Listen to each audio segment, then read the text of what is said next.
अंत भला तो सब भला।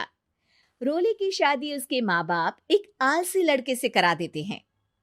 चलो, रोली की शादी हुई और हमने गंगा नहाई। और क्या, बेटियां तो होती ही हैं बोझ। हाँ, पर अब क्या चिंता, उतार तो दिया बोझ तुमने, अब वो लोग समझे। ससुराल में रोली का पति कहता है, देखो, मैं कोई काम नहीं करता, ये बात तुम्हारे मम्मी पापा को बता दी थी मैंने। अब जो किराया आता है दुकान का, उसी से घर का गुजारा करना है।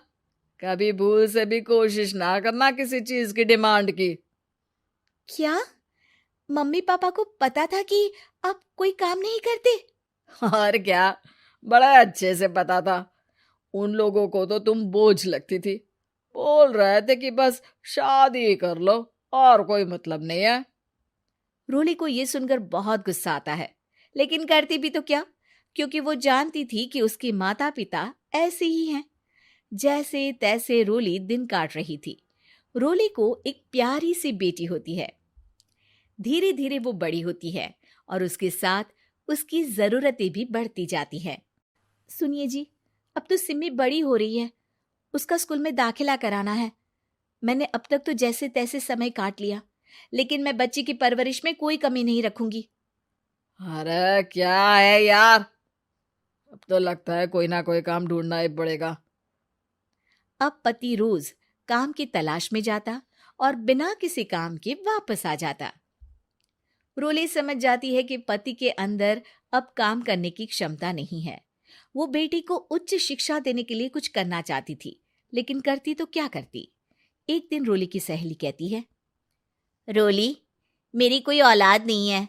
अगर तू मेरी औलाद को जन्म दे तो मैं तुझे तेरे मुंह मांगे पैसे दूंगी। अरे, तेरी औलाद को मैं कैसे जन्म दे सकती हूँ? सरोगेसी से।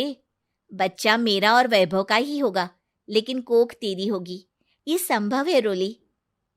रोली कुछ सोचकर कहती है, मुझे मंजूर है, लेकिन मैं इसका 2 लाख रुपया लूंगी। अरे कोई बात नहीं, मुझे मंजूर है। रोली खुश हो जाती है कि एक बच्चा पैदा करने का उसे 2 लाख रुपया मिलेगा। वो घर आकर पति को बताती है, वो भी खुश हो जाता है। अब क्या था, डॉक्टर के पास जाकर सहेली का बच्चा रोली की कोख में पलने लगता है। मुझे 20,000 चाहिए मेरे बेटी के एडमिशन के लिए। हाँ हाँ ठीक है, मैं उसके एडमिशन से लेकर सारे खर्चे उसके अकाउंट में डाल रही हूँ। रोली की बेटी का एडमिशन हो जाता है। रोली को लगता है कि वो अब सब कुछ ठीक कर देगी। दिन और महीने आगे बढ़ते हैं। अब एक दिन, एक बात कहूँ जी, काश इस बच्चे को मैं रख पाती। मैं अब इससे काफी जुड़ गई हूँ। अरे यार, पता नहीं किसका बच्चा है, अपने पास है ना अपनी मुन्नी। हाँ, लेकिन अब मैं भी इस बच्चे से जुड़ाव फील करने लगी हूँ। लेकिन मैं ये जानती हूँ कि ये मेरा बच्चा नहीं है। दोनों की जिंदगी ठीक चल रही थी, लेकिन कहते ना कि सुख का पल ज्यादा लंबा नहीं होता। एक दिन रोली की सहेली का फोन आता है। रोली, मुझे अब ये बच्चा नहीं चाहिए, मैं अपने पति को छोड़ रही हूँ। अरे लेकिन मुझे पैसों की जरूरत है, बच्चा तुम्हारा है, मैं क्या करूंगी? सहेली बिना कुछ बोले फोन काट देती है, फोन स्विच ऑफ कर देती है। लेकिन रोली के जीवन का तूफान यहीं नहीं रुकता। रोली, मैं इतना भार नहीं उठा सकता। आज पढ़ाई का पैसा मांग रही हो, कल को शादी, कॉलेज और पता नहीं क्या क्या। मैं तुम्हें छोड़ रहा हूँ, अपनी बच्ची उठाओ और निकलो इस घर से। अरे पर मैं कर तो रही हूं ना बच्चे के लिए काम, आप आराम से रहिए ना। क्या काम कर रही हो, देख रहा हूं मैं। ये छोटा शहर है, यहाँ लोगों को बात बनाते वक्त नहीं लगता। तो मैं क्या करूं? ज्यादा पढ़ी लिखी नहीं हूं, कैसे घर के खर्चे चलाऊं? और आप तो काम करना ही नहीं चाहते। हाँ, ना चाहता हूं और ना ही करूंगा। रोली को पति की बात पर काफी गुस्सा आ जाता है। ठीक है, अगर मेरे जीवन में संघर्ष ही लिखा है तो वही सही। इस वक्त पति होने के नाते आपको मेरा साथ देना चाहिए था, लेकिन नहीं, आपने तो इस हाल में मुझे घर से बाहर निकालने की बात कह डाली। देखो, ये सारी फालतू की बातों के लिए वक्त नहीं है मेरे पास। रोली, जिसकी कोख में किसी और का बच्चा था और साथ छोटी सी बेटी, पति का घर छोड़कर रास्ते पर आ जाती है। रोली के पास मायके के सिवा दूसरा कोई रास्ता नहीं होता। अरे रोली कैसी है? कितने दिनों के लिए आई है? हमेशा के लिए माँ।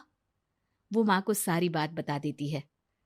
ओए लड़की, इतनी हिम्मत का काम कर लिया। अरे ना ना, यहाँ कोई जगह नहीं है। तुम तो अपना बोरिया बिस्तर उठाओ और निकलो यहाँ से। रोली के पास अब मायके का रास्ता भी नहीं बचता। वो चुपचाप बच्ची को लेकर जा रही थी कि उसे दर्द होता है और वो डॉक्टर के पास चली जाती है और फिर वहां वो एक प्यारे से बेटे को जन्म देती है। कितना प्यारा है, कितने अभागे हैं इसके माँ बाप जो इसके पैदा होने पर भी नहीं है। तभी वहां डॉक्टर आ जाती है। रोली, बच्चे के पिता तुमसे मिलना चाहते हैं। आपका बहुत बहुत शुक्रिया। मैं इस बच्चे को पालूंगा, भले ही इसकी माँ ने इसे छोड़ दिया हो, पर मैं अपनी जिम्मेदारी निभाऊंगा। तो क्या आप मुझे इसके पैदा करने के लिए जिन पैसों की बात हुई थी वो भी देंगे? हाँ, और साथ ही आप चाहें तो मेरे घर में रहकर मेरे बच्चे की देखभाल भी कर सकती हैं। मैं उसके लिए आपको सैलरी दे दिया करूंगा। रोली को लगता है कि जैसे भगवान ने उसके लिए सुकून का रास्ता खोल दिया। वो अब मुकेश के साथ उसके घर चली जाती है, जहां रहकर वो उस बच्चे की देखरेख करती है। अब मुकेश के घर को रोली अच्छे से संभाल लेती है। उसके लिए खाना बनाने से लेकर बच्चों की देखभाल और घर की देखरेख। धीरे धीरे मुकेश को रोली से प्यार हो जाता है। रोली, तुम्हारी बेटी और मेरा बेटा बिल्कुल भाई बहन की तरह साथ रहते हैं। हाँ, आखिर है तो एक ही कोख के बच्चे, अटैचमेंट तो होगा ही ना। रोली, तुमने घर और मुझे दोनों को संभाल लिया। ये तो मेरा काम है। आपने भी तो मुझे छत दी जिससे मैं अपनी बेटी की पढ़ाई और भविष्य के लिए पैसे जोड़ सकूं। अब रोली, क्या तुम मुझसे शादी करोगी? अब मैं जानता हूं तुम्हारी भी शादी कुछ खास अच्छी नहीं रही। रोली को मुकेश की बात ठीक लगती है। वो उसे हाँ बोलने की सोच ही रही होती है कि उसके पहले पति का फोन आ जाता है। रोली, मैं बहुत परेशान हूँ। मेरा एक्सीडेंट हो गया है। मैं चाहता हूँ तुम वापस आ जाओ। रोली को पुराने पति की चिंता होने लगती है। वो सोचती है कि वो क्या कर रही थी। हाँ हाँ ठीक है, मैं आ रही हूँ। हाँ रोली, आ जाओ, लेकिन बच्ची को कहीं हॉस्टल में छोड़कर आना, क्योंकि मैं नहीं चाहता कि हम लोगों के बीच फिर से वो सारी बातें हो। रोली को समझ आ जाता है कि पति आज भी सुधरा नहीं है। वो पति के पास जाने से इनकार कर मुकेश को हाँ कर देती है।